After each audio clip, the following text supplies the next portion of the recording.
20 seconds left on the clock. Shanghai, look at all the check marks they've got working on it. Staying in the back line. Oh, sleeps! Kareem! Clutch sleep, making all the difference. Shanghai Dragon. Of all the post-launch heroes added to Overwatch, none have resulted in the rise of more superstars than Ana. Wielding a kit loaded with utility and a high skill ceiling, Ana is a support with overwhelming carry potential and the ability to shape the meta. Through nerfs and buffs, slight reworks and tweaks, Ana has changed a lot throughout her history, and as a result, so too has competitive Overwatch. This is the history of Ana. Ana was released on July 19th, 2016 as Overwatch's first post-launch hero. At first, fans were lukewarm to her debut. Her magazine size was only 8, and her rate of fire was notably slow. This meant that her healing output wasn't nearly as high as other supports in the game. However, that didn't last for long. 1 week later, Ana received her first major buff. Her magazine size was increased from 8 to 10, and her rate of fire was increased by 20%. The problems players once had with Ana were now rectified, and teams were beginning to understand the power of her kit, primarily the team-wide potential of Nano Boost. At the time, Nano Boost was a lot stronger for one key reason: speed. Not only was the recipient granted 50% damage reduction and a 50% damage bonus, they also received a speed buff of 30%. This gave birth to what would come to be known as the Beyblade meta. Not the Nano Boost, not the Death Blossom, not anything go on. Yeah, I really agree. It looks a lot smoother. And here's the Volatile in the back line. Speaking of smooth, getting that smooth Death Blossom triple. Teams discovered that using Nano Boost on an ulting Reaper was the easiest way to score a full team wipe through massive damage output, insane durability, and the speed buff that meant no one in the area of an ulting Reaper was safe.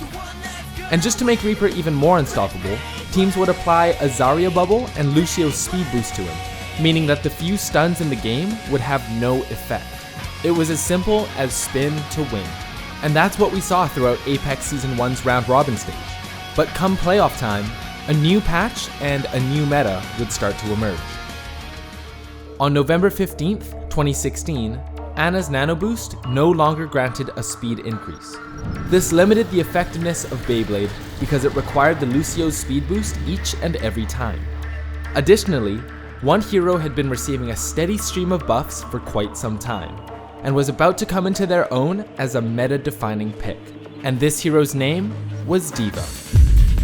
With buffs to D.Va's health and defense matrix, she and Ana were about to usher in the original tank meta, and the first teams to capitalize on these two characters would be on their way to the Apex Season 1 Championship.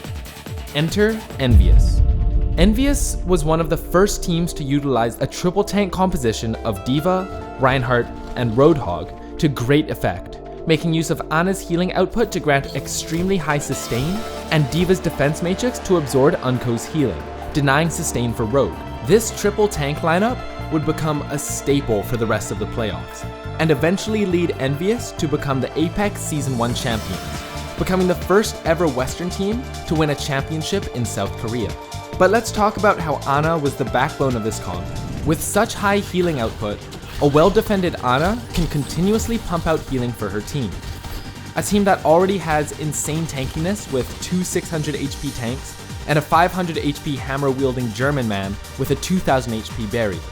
It also means that once the enemy Reinhardt's shield is down, there's nothing to deny a well-placed biotic nade from connecting, completely denying the opposing team's Ana from being able to keep her team up and running.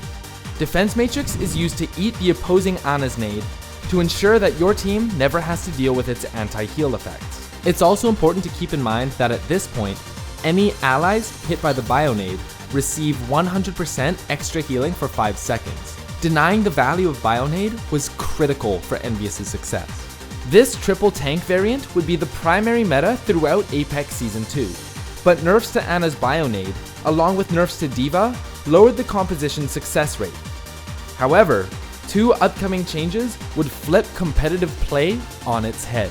On March 21st, 2017, Winston received a massive buff to his shield, allowing him to deploy it much more often. Additionally, Ana's damage was nerfed from 80 per shot all the way down to 60.